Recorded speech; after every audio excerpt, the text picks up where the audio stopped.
Assalamualaikum dan salam sejahtera Sinar PM 2 Jun bersama saya Hazam Mokhtar. Tun Dr. Mahathir Mohamad hari ini dalam satu rakaman video mengulas mengenai gambar tular yang mendakwanya bersetuju keluar daripada Pakatan Harapan baru-baru ini. Menurutnya, gambar pada 23 Februari lalu itu berlaku di kediamannya selepas mesyuarat Majlis Pimpinan Tertinggi Bersatu.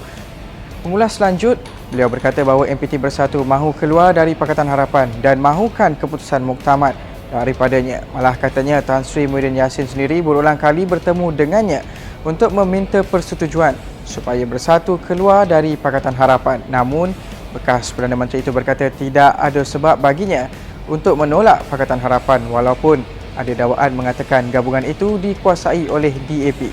Dr. Mahathir menambah DAP tidak mungkin menguasai Pakatan Harapan kerana sebagai Perdana Menteri ketika itu beliau akan pertimbangkan sebarang keputusan dalam memastikan kepentingan semua pihak khususnya orang Melayu. Perdana Menteri Tan Sri Muhyiddin Yassin didakwa menggunakan kedudukannya dalam kerajaan dengan menawarkan jawatan Menteri dan Pengerusi Syarikat Berkaitan Kerajaan atau GLC kepada ahli parlimen bagi mendapatkan balasan sokongan. Timbalan Ketua Pemuda Amanah Shazni Mohanir Muhammad Ifnin berkata perkara itu jelas terkandung di dalam audio yang tular dipercayai membabitkan Muhyiddin dalam mesyuarat pimpinan Bersatu. Menurutnya, tindakan tersebut melanggar Akta SPRM 2009. Semalam, satu rakaman audio berdurasi 2.24 minit dipercayai suara Muhyiddin bersama beberapa pemimpin Bersatu dalam langkah Sheraton pada 23 Februari lalu merancang untuk menarik seramai mungkin pemimpin UMNO menyertai parti itu tersebar di media sosial.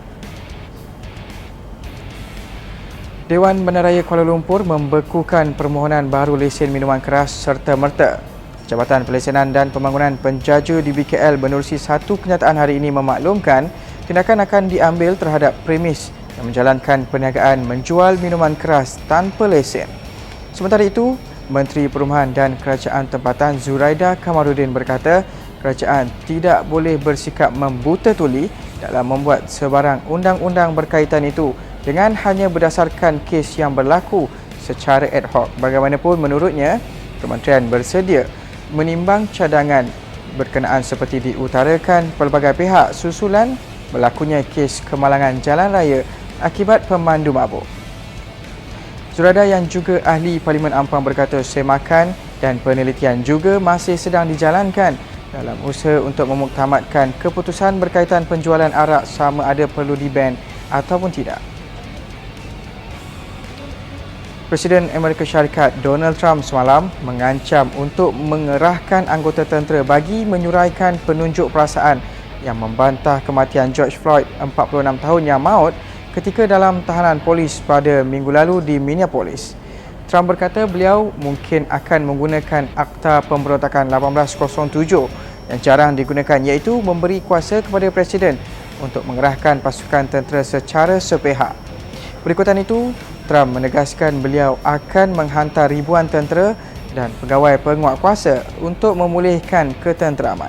Terdahulu tular rakaman video yang membangkitkan kemarahan orang ramai apabila seorang pegawai polis, Derek Chauvin, menggunakan kekerasan ketika menahan Floyd yang ditahan akibat didakwa cuba menggunakan wang palsu di sebuah kedai dan menekan lututnya di leher Floyd selama hampir 9 minit sehingga lelaki itu kemudian disahkan meninggal dunia di hospital.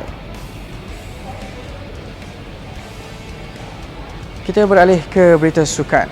Liverpool memberi fokus kepada meningkatkan intensiti latihan berbanding kecergasan pemain menjelang pertemuan menentang Everton pada 20 Jun ini, iaitu 3 hari selepas Liga Perdana Inggeris dijangka bersambung semula. Menurut pengendali The Reds, Jurgen Klopp, buat masa ini latihan setiap pemain lebih kepada meningkatkan tahap intensiti selepas saingan EPL ditangguhkan sejak 13 Mac lalu akibat wabak pandemik COVID-19.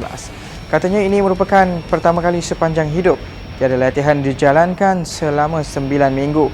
Sementara itu, Liverpool kini hanya memerlukan 2 kemenangan untuk menjulang trofi EPL buat kali pertama selepas 30 tahun. Teruskan setia bersama Sinar Harian di portal Facebook, Instagram, Twitter dan YouTube. Dan jangan lupa untuk muat turun aplikasi Sinar Harian bagi mengikuti perkembangan semasa dalam serta luar negara.